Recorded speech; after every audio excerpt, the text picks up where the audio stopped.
This is a download from the BBC of A Point of View with me, Alain De Botton. I hope you enjoy listening. Today I want to advance the unusual idea that we'd be a great deal more cheerful if we learnt to be a little bit more pessimistic. And from a completely secular point of view, I'd like to suggest that in the passages before they go on to promise us salvation, it's religions that are rather good at being pessimistic. For example, Christianity has spent much of its history emphasizing the darker side of earthly existence. Yet, even within this sombre tradition, the French philosopher Blaise Pascal stands out for the exceptionally merciless nature of his pessimism. In his book, The Pensée, Pascal misses no opportunities to confront his readers with evidence of mankind's resolutely deviant, pitiful and unworthy nature. In seductive classical French, he informs us that happiness is an illusion. Anyone who does not see the vanity of the world is very vain himself, he says. Misery is the norm, he states. If our condition were truly happy, we should not need to divert ourselves from thinking about it. And we have to face the desperate facts of our situation head-on. Man's greatness, he writes, comes from knowing that he is wretched. Given the tone, it comes as something of a surprise to discover that reading Pascal is not at all the depressing experience one might have presumed. The work is consoling, heartwarming, even at times hilarious. For those teetering on the verge of despair, there can, paradoxically, be no finer book to turn to than one which seeks to grind man's every last hope into the dust. The Pensée, far more than any saccharine volume touting inner beauty, positive thinking, or the realization of hidden potential, has the power to coax the suicidal off the ledge of a high parapet. If Pascal's pessimism can effectively console us, it may be because we are usually cast into gloom not so much by negativity as by hope. It's hope with regard to our careers, our love lives, our children, our politicians and our planet that is primarily to blame for angering and embittering us. The incompatibility between the grandeur of our aspirations and the mean reality of our condition generates the violent disappointments which rack our days and etch themselves in lines of acrimony across our faces.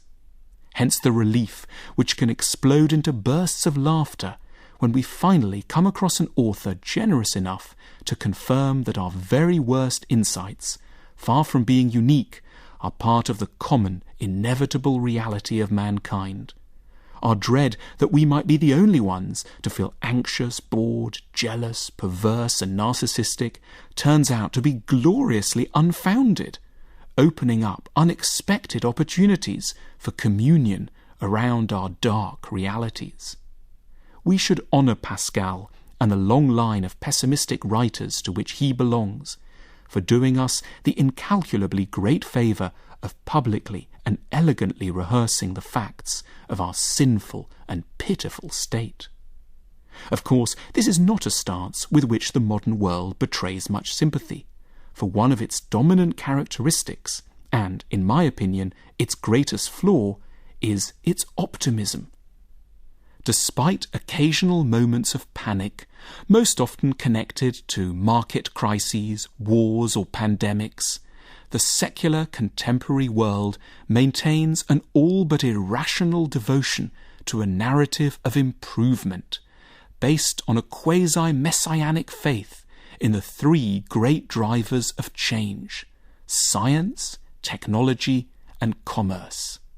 Material improvements since the mid-18th century have been so remarkable and have so exponentially increased our comfort, safety, wealth and power as to deal an almost fatal blow to our capacity to remain pessimistic and therefore, crucially, to our ability to stay sane and content.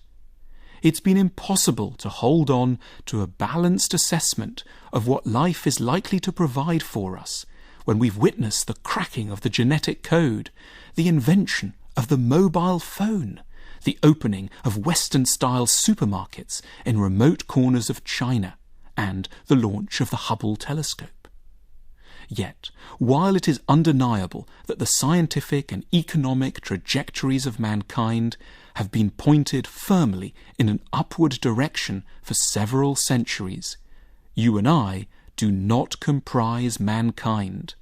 None of us as individuals can dwell exclusively amidst the groundbreaking developments in genetics or telecommunications that lend our age its distinctive and buoyant prejudices. We may derive some benefit from the availability of hot baths and computer chips, but our lives are in the end no less subject to accident, frustrated ambition, heartbreak, jealousy, anxiety, or death than were those of our medieval forebears. At least our ancestors had the advantage of living in a religious era which never made the mistake of promising its population that happiness could ever make a permanent home for itself on this earth. The secular are at this moment in history a great deal more optimistic than the religious, something of an irony given the frequency with which the religious have been derided by the non-religious for their apparent naivety and credulousness. It's the secular whose longing for perfection has grown so intense as to lead them to imagine that paradise might be realized here on this earth after just a few more years of financial growth and medical research. With no evident awareness of the contradiction, they may, in the same breath, gruffly dismiss a belief in angels, while sincerely trusting that the combined powers of the IMF, the medical research establishment, Silicon Valley, and democratic politics will, together, cure the ills of mankind. The benefits of a philosophy of pessimism are to be seen in particular in relation to love. Christianity and Judaism, for example, present marriage not as a union inspired and governed by subjective enthusiasm, but rather, and more modestly, as a mechanism by which individuals can assume an adult position in society, and thence, with the help of a close friend, undertake to nurture and educate the next generation under divine guidance. These limited expectations tend to forestall the suspicion, so familiar to secular partners, that there might have been more intense, more angelic, or less fraught alternatives available elsewhere. Within the religious ideal, friction, disputes, and boredom are signs not of error, but of life proceeding more or less according to plan. These religions do recognize our desire to adore passionately. They know of our need to believe in others, to worship and serve them, and to find in them a perfection which eludes us in ourselves. They simply insist that these objects of adoration should always be divine rather than human. Therefore, they assign us eternally youthful, attractive, and virtuous deities to shepherd us through life, while reminding us on a daily basis that human beings are comparatively humdrum and flawed creations worthy of forgiveness and patience, a detail which is apt to elude our notice in the heat of marital squabbling. Why can't you be more perfect? This is the incensed question that lurks beneath a majority of secular arguments.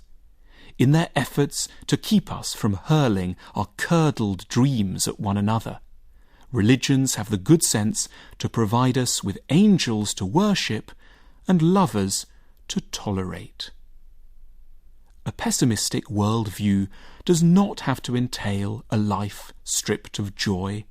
Pessimists can have a far greater capacity for appreciation than their opposite numbers, for they never really expect things to turn out well, and so they may be amazed by the modest successes which occasionally break out across their darkened horizons. Thank you for listening to A Point of View with me, Alain De Botton. The producer was Adele Armstrong. For more information or to subscribe to this podcast, go to bbc.co.uk/Radio 4 and follow the links to A Point of View.